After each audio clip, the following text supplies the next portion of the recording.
this is Jeannie from Trendy, and today Carrie and I are going to show you how to make a basic Deco poly mesh wreath using a work wreath form. This is a pencil work wreath form, and we're going to show it to you in the silver today, and we're going to use some red deluxe metallic mesh. Now typically we would probably choose a wreath that matched the mesh, but we want you to be able to see how we're going to make those loops and all. So that's why we chose the silver. And this is a good time too to show you, we get asked a lot, what is the difference between the pencil wreath and the work wreath? And Carrie's going to show you that. There's no difference in the size of the ring. The metal ring is the size. The only difference is the size of the tinsel twist itself. Now these are 24-inch wreaths. And another question that we get asked lots of times is, how big a wreath do these make? Your finished product will be anywhere from 24 to 30 inches in width, depending on what kind of materials you put on your wreath. The actual metal ring, the outer ring measures 15 inches across, so that part is just 15 inches. But by the time you get everything on, you always wind up with nothing less than a 24-inch wreath. Okay, so we're going to get started, and Carrie, what is the SKU number off that wreath? XX751126. Okay, and the mesh is a deluxe mesh. What's that number? RE103524. The deluxe mesh and the wide foil mesh will always give you a better coverage just because there's more foil in it and you're going to have less transparency. So the more foil in your mesh, of course, the more expensive also, but it really yields a really nice result. Now sometimes you can get away with using a lesser expensive mesh for the basic wreath if you're going to put a lot of extra products on top, like a 10-inch or something. Okay, well, to get started, the first thing you do is grasp the mesh about 4 or 5 inches from the end and just pinch it up. And then you're going to pick a twist to start in. And it doesn't matter if you start on the inside or the outside. You just open up your twist and secure that good and just give it just a couple of twists, because we're not finished with this, and when we don't want to tighten it down too tight because typically we're going to be adding lots more product to it. Now she's going to take the yardstick and measure about 14 inches for the first loop. Now we usually use about a whole roll of mesh in a 24-inch wreath. Now she's just pinched that up together, and she's going to go down to the, Carrie, I think you skipped one. Oh, sorry. She had it hidden. Go down to the next twist and just secure that. Give it a couple of twists. And then just going to measure. You fluff that out, stick your hands in there, fluff it out. And then measure another 14 inches and just work your way all the way around the wreath, all the way around the top ring, and then we'll show you how to drop down and start the second loop.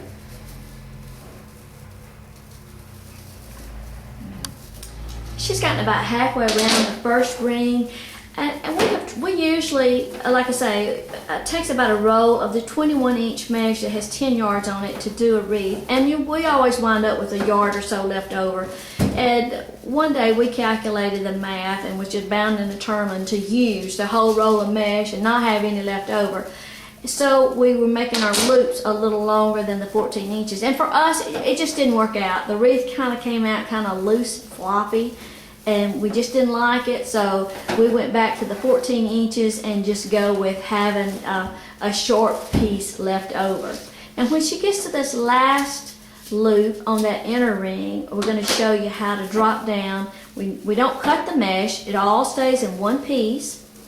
How to drop down and start your loops on the next rung. Okay, now she's gotten around the inner ring right now, and this is always a good point to kind of stop and take a look at your wreath. Make sure your loops are pretty symmetrical. They don't have to be exactly, but you know, if you've got one that looks too tight or one that's too loose, now's a good time to, you know, fix that, and you can just untwist it and make that adjustment. So now she's going to show you how to drop down, and I'm going to see if I can zoom in. Hold on. Okay. Oops, sorry. Push that big loop out that loop, yeah, there you go. Okay, she's going to show you. See how she's holding it very tightly, and she's coming down to the next twist, which is whichever twist is the closest. Push that. Yeah, push that. There you go. That twist out of the way right there. There you go. Now then, hold that real snugly and just secure that with a couple of twists right there. So that puts you on the outer ring, and then she's just going to start measuring her 14 inches and make her poof and go all the way around that outer ring. And like I say, it doesn't matter if you start on the outer or go to the inside, just whatever's convenient for you. There's lots of different ways of making these wreaths. There's no right or wrong. You may find that 12 inches works for you. Somebody else may find that 16 works for them. But we're just going to show you this basic wreath that we do with the 14-inch loops.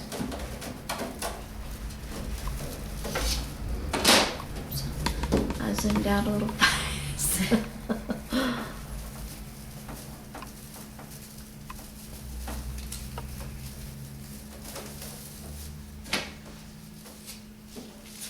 You just measure and get your poof. We haven't even used any scissors so far. I like this kind of project. There's no mess, not much left over, everything is used up. And as far as like choosing what kind of wreath you want to use, whether it's a pencil wreath or a work wreath, it's just, some people like to use the work wreath because of the wider twist, because they like for the twist to show. Some people don't like their twist to show at all. And some people like, to have a little contrast. Of course, this is silver, so it, certainly, will be fine with this red. We're gonna pick out some decorations on the next video, and we're gonna decorate this wreath for you. But right now, we're just gonna do the basic wreath.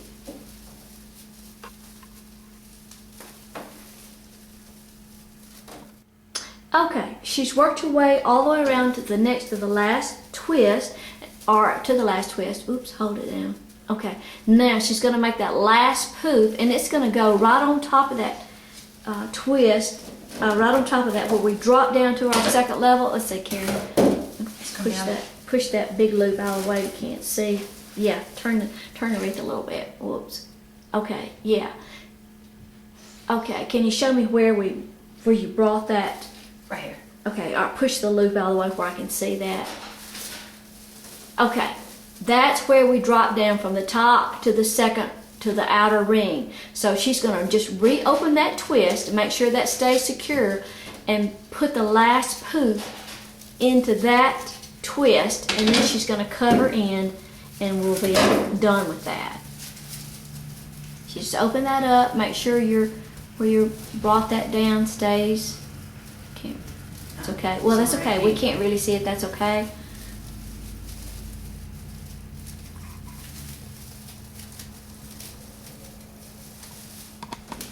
Okay. All right. And now we're going to cut that about 6 inches or so from the end of the mesh. This is the only cut that we've had to make.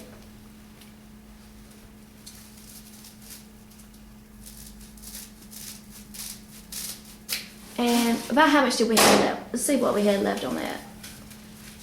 A little over a roll, a little over a yard, about a yard and a half. Enough to make a bow, a decent bow, about a yard and a half. So that's good. We'll find something, a use for that later. Now she's going to show you how to take some zip ties, and we're going to tuck those raw ends and secure them. Okay, now we've got all the way around both layers, up inner ring and outer ring. Now we're going to flip it over to the back, and she's going to show you how to secure those loose ends, those cut ends, so they don't stick out. Let me zoom in a little bit. Let me zoom in a little more. Okay, is that where we started? That's the first one. Okay, so she's got that kind of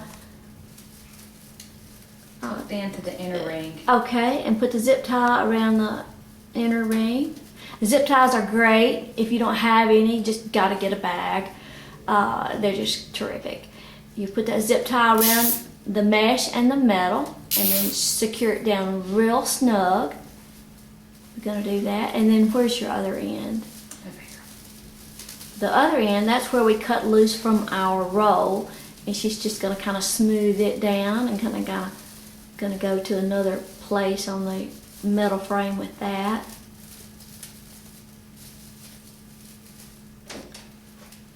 Put a zip tie around it. And that way you won't have these short ends sticking out, you know, at any point. They'll be secured, and I promise you the zip tie will not come loose. And there you are. Now she's gonna take our wire cutters.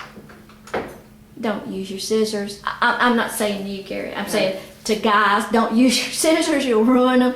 Get you some wire cutters and cut those ends off. And then you want to take those ends and kind of tuck them to the inside where you cut those zip ties, because you don't want them scratching your door or your wall or anything. All right, let me zoom back out. You're going fast, okay. All right, hold on. Now, there is our finished wreath. So, and you just take a point, you know, at this point, kind of look at it, see if it needs, you know, fluffing, or looks pretty good. Yeah, there's a loop right there that probably needs a little. Yeah, you just have to, there you go, adjust it, and then it's going to look even better when you go back on top of it with your second layer and your ribbons and so forth. Now, let's just measure that one, just kind of give them an idea. You can see how deep this wreath is. The depth is probably going to be, you know, about 10 inches or so, 10 or 12 inches, and it'll even be more than that when you put your ribbons on it. And then the width of it is going to be, what you got there? 26. And see, this is just your basic wreath. We haven't added any embellishments or anything. Okay, so that's going to wind us up for this video today, and we'll have another one where we're going to put some decorations on this and show you how to finish it out. That's all. Thank you for stopping. Thank you for stopping in today. Bye-bye.